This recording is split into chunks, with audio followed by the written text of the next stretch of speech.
This is a special day for us. It's a special day because today we have an unveiling. But before we unveil that, let me give a little bit of a history.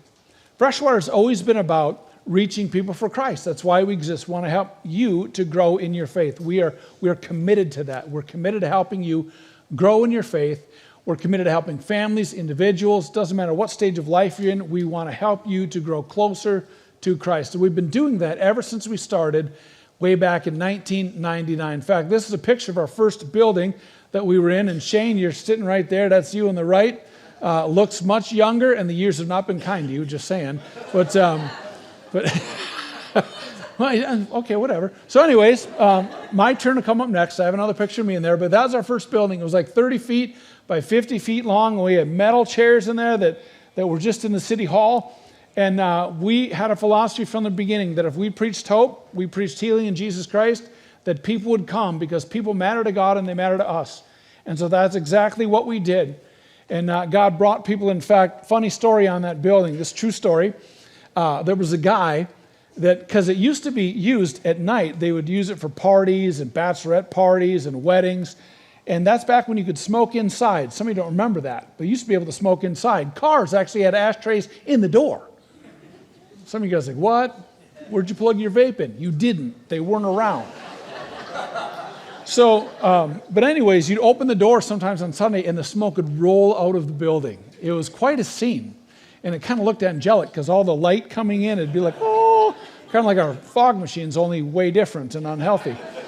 And one time, there was a car parked right in front of the building. You can see right the road or parking lot there is. Some guy was drunk from the night before, passed out in his car. Next morning, church is going, doon, doon, doon, drums are going. He wakes up. He thinks the party's still happening. And he came into church. And I remember seeing him, his hair's all wadded up and sideways, and he's kind of looking like, what's going on? So we preached about Jesus. He stayed the entire service. And who knew? And if that's you, you don't have to admit that now at this service, just saying. So here's a picture of our first office building. That building still exists in St. Boni. And we had one office and one toilet. I will tell you this, and I know, Brad, it's about your wife, and it was your security guy, but it was pretty funny. It's one of my best practical jokes of all times. I took those snaps, that you throw on the ground, they pop. I put a whole bunch of them under the toilet seat. And it worked. It was the best day ever. So for me, not for Vanessa. But anyways, so we moved out of this building after several years. We moved into another building. It was actually, we had 3,000 square feet. It was in the center of the St. Boni Motorsports warehouse. Some of you don't know where that is, but it's kind of by the Semstone plant in St. Boni where our other campus is. You drive in the cul-de-sac, there's actually a building that's nestled back there. And we got the center section of that, and we thought we were going big time. We went from $25 a week to $3,250 a month in rent. But we didn't have the money. But we didn't have the space. We couldn't add any more services. So we made the decision we were going to move, and we did. And God paid those bills. And we thought we'd be there for a long time. There was only 15 parking spots for cars, by the way. And yet people came. We went from one service to two services to eventually outgrowing that building. We remember the day that we moved into our other building, which is kind of an interesting story. We actually rolled up the carpet because we got that used from another church and picked up the chairs, and we marched like ants over to our other building. Here's a picture of the front entrance of that building. There's only one restroom in there, one door.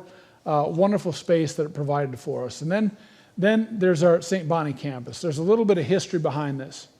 In 1998, we hadn't even started the church yet, and this building was for sale. I called the realtor and said, hey, I'm interested in buying that building for our church. Remember, there is no church yet. And he said, I just sold it today. And I said, you just sold our church. He said, what? I said, yeah, you sold our church. And of course, he kind of chuckled and hung up the phone. Well, it turns out Larry Anderson bought the building, and Larry and John bought the building and had a company there called Cycron. And what Cycron did is they made 5-pin connectors for Dell computers. They actually invited me, they're Christian businessmen, to come and lead a Bible study every week for their employees, and they made a donation to the church. And so I would go in their conference room and lead a Bible study, and at the end we would always pray. And I would pray that one day that God would give us that building with all the owners there. And they were all for it, like, because they got the bigger picture. And they went from a 5-pin connector that they made for Dell Computers switched to a 3-pin connector, and overnight the company was obsolete. And I remember they came to us and said, John, now's the time for us to sell you the building. We didn't have enough money. They borrowed us money out of their own pockets so that we could get into it. And they also said, we will rent space from you until you grow big enough that you need to kick us out. And I still remember the day when I walked into John and Larry's office and I said, guys, you got to go. And it was an awesome moment. It was a moment that we were waiting for. And we remodeled that building several times since we were there. And then in 2013, we bought the building that we're in now. And this used to be the old Dubers. Anyone remember shopping at Dubers? A lot of you do, right? Absolutely. And we would say this, if Dubers didn't have it, you don't need it, right? That's right. That's what we say. And we bought the building, and several people were like, I can't believe you put Dubers out of business. Actually, we didn't. He'd been trying to sell it for 3 years. He wanted to leave, and we bought it, and worked out very, very well. And we remodeled it. Many of you have sweat equity into this building. Here's our first worship team that we played with, and Mike Carnegie, he's sitting right over here. You'll see Mike, he's on the left there. My wife is next to Mike. Matt Barron, our drummer, he was in the back there. And that was our worship then, and now we have our worship now. Some of the people are on the team even today that are up singing. Again, the whole point is to reach people for Christ. It's just to show progress, that we're continuing to stay true to our mission. Here's our first outdoor service. You notice there's a lot of people in the band and 7 people there. That was about accurate. It's true. Like, it was a small group church kind of thing. We had a lot of musicians back then. There's Pete in the middle, missionary pilot Pete, who's now over serving in Uganda. And we just celebrate what God is doing in and through so many lives. And then here's our worship team now. And this is last year. And this is last year, the worship team. If you were there, I had everyone hold their hands up because we had finally bought the land and we had settled on it. Yeah, that's awesome. And we're holding our hands up because when you hold your hands up, it tells the rest of your body that I'm winning. That's a note for any of you that struggle with depression ever. You put your hands up, because when you put your hands up as a sign of victory, your body can't feel defeated because we're so used to going, go team go, touchdown, goal, basket, whatever, just to know. But we did that saying, we're declaring this land like the Israelites went in and declared the land, and we celebrate that. Here's one of the first baptisms we did. In my garage, which still looks kind of like this. Shane, you notice I had brown hair then. I don't know. There's a lot of reasons for that. But yeah, I baptized Dave Johnson there in my garage. That's when the whole church and guests fit in my small garage. And we celebrate that. And here's a baptism picture from last summer. Again, it's all about changed lives for the glory of God. We took the Brielle House that we thought we were going to have to level it. We turned it into something to be leveraged, to be used for the glory of God. We started the Brielle House. Here's our amazing and awesome staff at the Brielle House that is committed to helping women in their recovery journey. We love the women that are there, and we love our staff, and we want to make a difference for the glory of God. From the beginning, it's always been about changed lives, and it still is. We're still committed to that to this day. And we believe that the best is still yet to come. That's why we're continuing to move forward on our journey. You notice that we have 3 services here, and it's pretty crowded now just for 3 services, and we can keep adding services, but we're going to kill our staff, kill our volunteers, and we're not into that. We know that God has called us to continue to minister and to bring our campuses back together. We have about 125 kids that come every day to our St. Boni campus, to our learning center, so we've actually expanded that throughout COVID. And now we're going to bring all things back to one campus. And here's a picture of our new campus that's coming soon.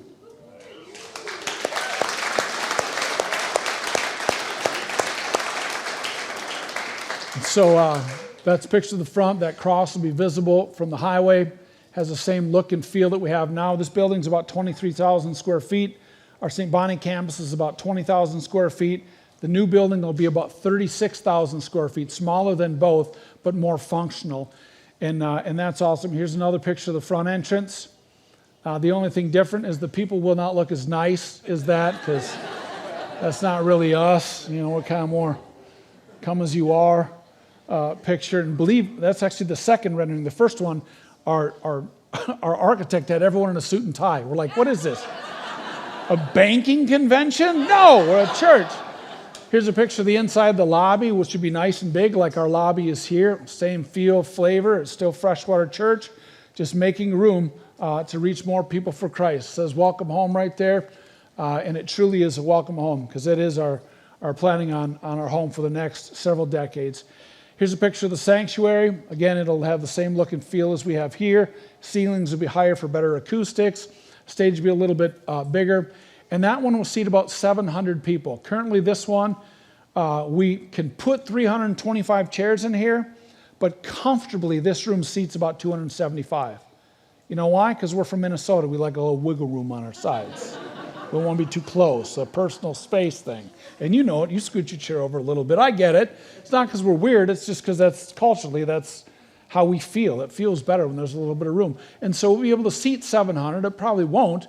But just imagine that, to give you a picture on the room size, it'll be about 30 feet wider or 15 feet wider on each side by another 30 feet deep in the back. So it'll feel kind of similar, but we'll be able to put in more people. And again, it's because we want to continue to reach people for Christ. Here's our kids' entrance. This faces County Road 92.